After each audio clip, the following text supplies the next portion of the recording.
Hi friends, welcome back. ഇന്ന് ഞാൻ നല്ലൊരു ചിക്കൻ കറിയാണ് തയ്യാറാക്കാൻ പോകുന്നത്. വളരെ ഈസി ആയിട്ട് തന്നെ തയ്യാറാക്കിയെടുക്കാൻ പറ്റിയ നല്ലൊരു ചിക്കൻ കറിയാണ്. ചപ്പാത്തി പൊറോട്ടയുടെ ഒക്കെ കൂടെ കഴിക്കാൻ പറ്റിയ അടിപൊളി ടേസ്റ്റിൽ തയ്യാറാക്കിയെടുത്ത ചിക്കൻ കറിയാണ്. തീർച്ചയായിട്ടും ഇതുപോലൊന്ന് ചിക്കൻ കറി തയ്യാറാക്കി നോക്കണേ. ആദ്യമായിട്ടാണ് എൻ്റെ ചാനൽ കാണുന്നവരാണെങ്കിൽ ഒന്ന് സബ്സ്ക്രൈബ് ചെയ്തിട്ട് തൊട്ടടുത്തുള്ള ബെല്ലൈക്കൺ ഓൾ ഓപ്ഷൻ അടിച്ചിടാനും മറക്കരുത്. ഫേസ്ബുക്കിലാണെങ്കിൽ ഒന്ന് ഫോളോ ചെയ്യാനും മറക്കരുത്. അപ്പോൾ ഞാൻ ഇതേപോലെയുള്ള പീസാണ് കേട്ടോ എടുത്തിട്ടുള്ളത്. സംഭവം വേറെ ഒന്നല്ല, ഫ്രൈഡ് ചിക്കൻ ഉണ്ടാക്കാൻ വേണ്ടിയിട്ട് മാറ്റി വെച്ച പീസായിരുന്നു. പിന്നെ ശരി, ചപ്പാത്തിക്ക് കറി വെക്കാൻ നോക്കിയപ്പോൾ വേറെ ഒന്നും കിട്ടിയില്ല. അതുകൊണ്ട് പിന്നെ ഇതേ വെച്ചിട്ട് കറി ഉണ്ടാക്കാമെന്ന് വിചാരിച്ചു. അപ്പോൾ ചിക്കനിലേക്ക് ആവശ്യത്തിനുള്ള ഉപ്പിട്ട് കൊടുത്തിട്ടുണ്ട്. അതേപോലെ എരിവിന് ആവശ്യമായിട്ടുള്ള മുളക് പൊടി, ഇഞ്ചി വെളുത്തുള്ളിയുടെ പേസ്റ്റും കൂടി ഇട്ട് കൊടുത്തതിന് ശേഷം ഇതിലേക്ക് 1 ടീസ്പൂൺ ലെമണിൻ്റെ ജ്യൂസും കൂടി ഒഴിച്ച് കൊടുത്തിട്ട് നല്ലോണം ഒന്ന് മിക്സ് ആക്കിയിട്ട് നമ്മൾ ചിക്കനിലേക്ക് മസാലയൊക്കെ നല്ലോണം തേച്ച് പിടിപ്പിച്ചതിന് ശേഷം അരമണിക്കൂർ നമുക്ക് ഒന്ന് റെസ്റ്റ് ചെയ്യാൻ വേണ്ടിയിട്ട് വെക്കാം. ഈ സമയം കൊണ്ട് ഞാൻ 1 ടീസ്പൂൺ മല്ലി, 1 ടീസ്പൂൺ പെരിഞ്ചീരകം, അതേപോലെ കാശ്മീരി മുളകും കൂടി ഒന്ന് ചൂടാക്കി വെച്ചിട്ടുണ്ട്. നമ്മൾ അരമണിക്കൂറിന് ശേഷം നമുക്ക് ഈ ചിക്കനൊക്കെ ഒന്ന് ഫ്രൈ ചെയ്തെടുക്കണം. അതിന് വേണ്ടിയിട്ട് ഓയിൽ ഒഴിച്ച് കൊടുത്തതിന് ശേഷം ഫ്രൈ ചെയ്യാൻ വേണ്ടിയിട്ട് ചിക്കനെല്ലാം ഇട്ട് കൊടുത്തിട്ടുണ്ട്.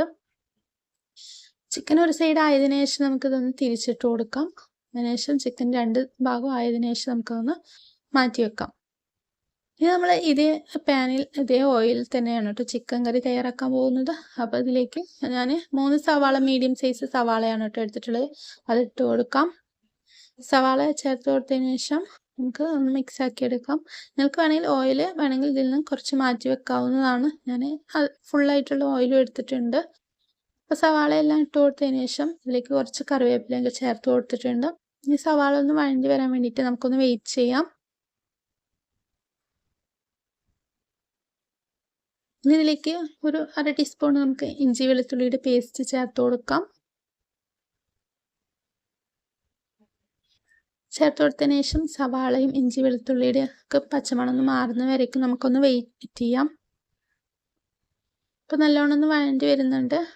നമുക്ക് സ്റ്റവ് ഒന്ന് സിമ്മിൽ വെച്ചിട്ട് വേണം നമുക്ക് ഇനി മസാലപ്പൊടികൾ ചേർത്ത് കൊടുക്കാൻ വേണ്ടിയിട്ട്.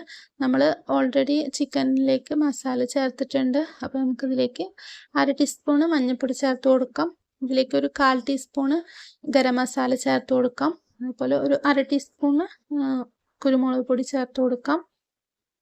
നല്ലോണം ഒന്ന് മിക്സ് ആക്കി എടുക്കാം.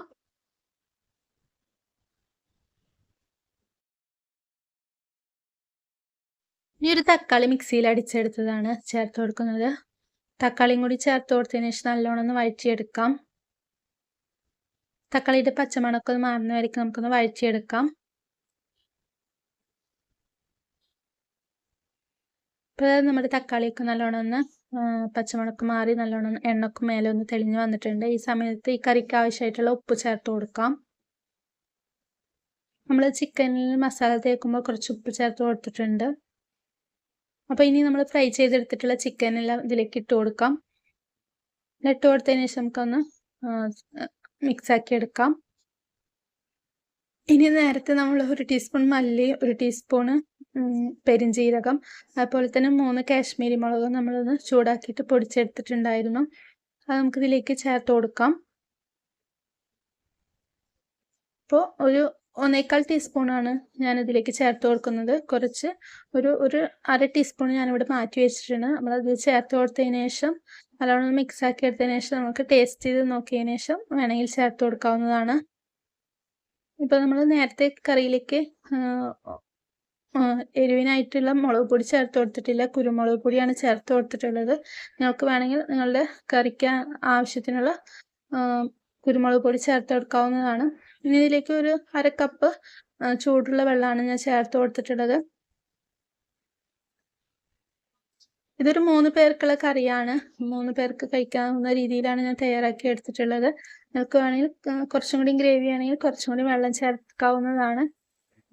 ഒഴിച്ചു കൊടുത്തതിന് ശേഷം മൂടി വെച്ചിട്ട് നമുക്കൊന്ന് ഒരു 2 മിനിറ്റ് ഒന്ന് വേവിച്ചെടുക്കാം. മസാലയെല്ലാം ചിക്കനിലേക്ക് ഒന്ന് പിടിച്ച് കിട്ടാൻ വേണ്ടിയിട്ടൊന്ന് നമുക്ക് തിളപ്പിച്ചെടുക്കാം.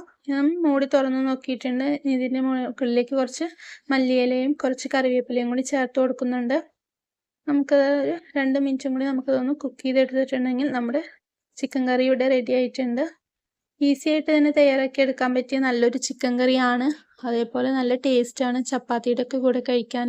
അപ്പോൾ തീർച്ചയായിട്ടും നിങ്ങൾ ഇതേപോലെ ഒന്ന് ട്രൈ ചെയ്ത് നോക്കി നോക്കാം. നിങ്ങൾക്ക് ഈ വീഡിയോ ഇഷ്ടമായിട്ടുണ്ടെങ്കിൽ ഒന്ന് ലൈക്ക് ചെയ്യുക. അതേപോലെ തന്നെ സബ്സ്ക്രൈബ് ചെയ്യാനും മറക്കരുതേ. അപ്പോൾ നിങ്ങൾക്ക് ഈ വീഡിയോ ഇതേപോലെ ഒന്ന് ട്രൈ ചെയ്ത് നോക്കിയിട്ട് കമൻറ്റ് പറയണേ. അതേപോലെ ഫേസ്ബുക്കിലാണ് ഈ വീഡിയോ കാണുന്നവരാണെങ്കിൽ ഒന്ന് ഫോളോ ചെയ്യണേ.